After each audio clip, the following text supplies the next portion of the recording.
کې څومره درد دی. قابا په سوشل میډیا باندې متاسو ګل چاحت ډیره نن سبا کم حالت کې روانه ده.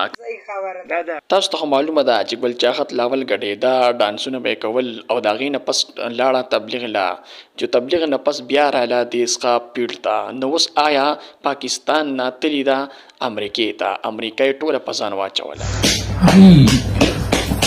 شړپار زما ډیر خوخي. چکونه ملګا وبړما یو نرقزی په بل نرقزی باندې لګیا دی. بالکل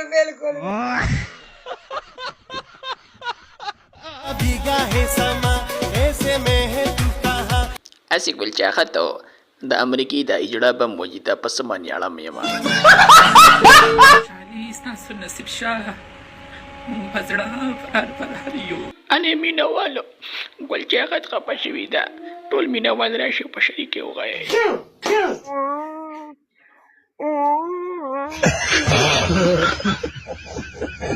بس ګل چاحت چې کله پاکستان ته راشي نو موږ به هم تا داسې مالش کو او داسې به دې وټپو.